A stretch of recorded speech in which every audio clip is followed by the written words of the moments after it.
जय श्री राधे राधे दोस्तों, आप सभी का आपके अपने YouTube चैनल अध्यात्म भक्ति में बहुत बहुत स्वागत है।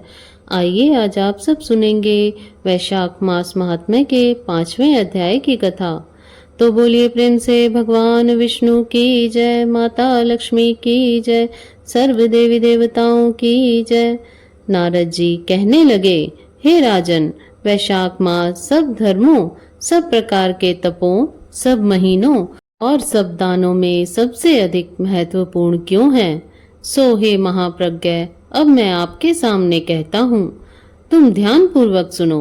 जब सब युगों का अंत होता है, तब सब देवताओं के राजा शेषशायी विष्णु भगवान संपूर्ण लोक और जीवों को अपने उदर में समेट प्रलय के समुद्र में शयन करते हैं और योग माया के प्रताप से अनेक होकर भी एकता को प्राप्त होते हैं। एक दिव्य निमेष व्यतीत होने पर वेद प्रार्थना करके भगवान को जगाते हैं। तब भगवान अपने उदर में स्थित जीवों की रक्षा करते हुए उन जीवों को अपने अपने कर्मों का फल देने के लिए सृष्टि के रचने का मन में विचार करते हैं। तब विष्णु भगवान की नाभि से त्रिलोकी का आधार स्वरूप सुवर्णमय कमल उत्पन्न होता है। उसी कमल में विराट पुरुष रूपी ब्रह्मा उत्पन्न हुए। फिर भगवान ने उस विराट स्वरूप में 14 भुवन उत्पन्न किए, जिनके भिन्न भिन्न कर्म और आश्रय हैं। ऐसे अनेकों समूह रचे। फिर सत रज तम 3 गुण प्रकृति मर्यादा और भुवनों के स्वामी रचे।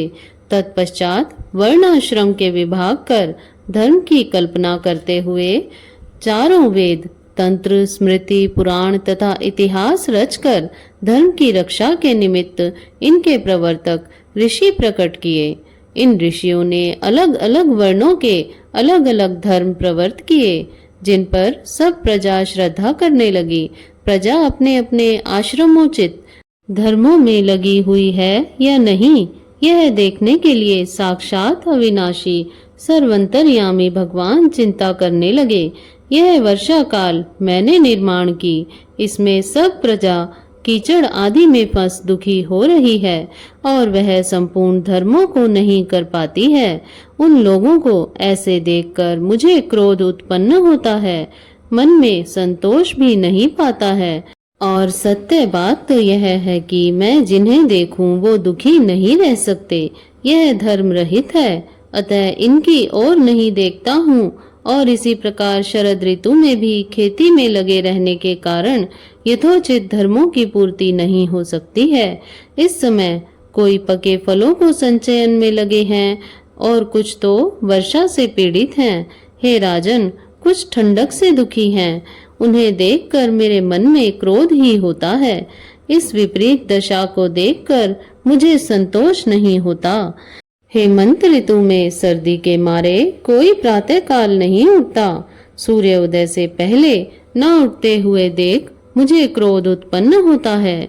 शिशिर ऋतु में भी प्रातः काल के समय शीत से पीड़ित रहते हैं तथा फसल पक जाने की प्रतीक्षा करते हैं। फिर जो मनुष्य जाड़े के मारे प्रातः काल स्नान करने के लिए केवल सोचा ही करते हैं, उनका शुभ कर्म लुप्त हो जाता है, जो कभी पूरा नहीं होता। यह समय प्रेक्षण का नहीं है। ऐसा विचार कर भगवान ने वसंत ऋतु के संपूर्ण पातकों को निवारण करने वाला माना है। यह ऋतु स्नान, दान, यज्ञ, क्रिया, भोग और सब प्रकार के धर्मों का साधन करने के लिए बड़ी अनुकूल है। इस ऋतु में धनवान सब वस्तु बिना प्रयास ही प्राप्त करते हैं। जैसे लोगों को धन से सुख मिलता ही है, जो विष्णु भगवान के आधारभूत प्राणी हैं, उनके धर्म का साधन ही द्रव्य है। वसंत ऋतु में संपूर्ण द्रव्य प्राणियों को सुखदायक होते हैं। दान योग्य, धर्म योग्य और सब कुछ भोगने योग्य निर्धन, लूले, लंगड़े, व्याकुल और महात्माओं को संपूर्ण द्रव्य और जल आदि सुलभ हैं। इसमें संशय नहीं है। मेरे प्रियजन इन द्रव्यों से अपनी आत्मा का हित साधन करते हैं। पत्र, पुष्प, फल, शाक आदि प्रिय वचन, माला, तांबूल, चंदन, पग धोना, तथा नम्रता पूर्वक साधन करते हैं, मैं उनको वर देता हूँ।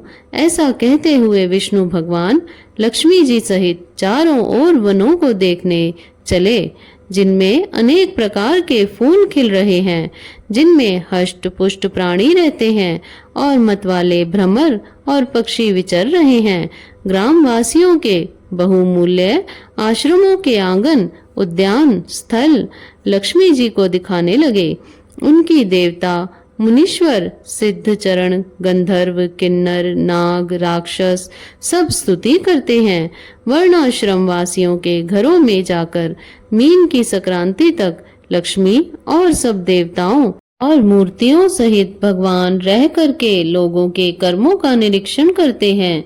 धर्माचरण वाले पुरुषों की मनोकामना पूरी कर देते हैं और मदोन्मत्त लोगों की आयु और धन आदि को हरते हैं।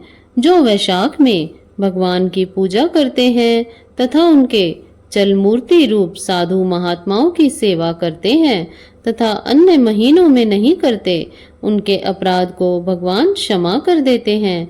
जैसे अपने देश में आए हुए राजा को देखकर उस देश के निवासी मनुष्य बहुमूल्य भेंट पूजा लेकर राजा की पूजा करते हैं, तब राजा पूजा के आकार आदि द्वारा यह जान लेता है कि उसकी सेवा पूरी है, किसकी थोड़ी है।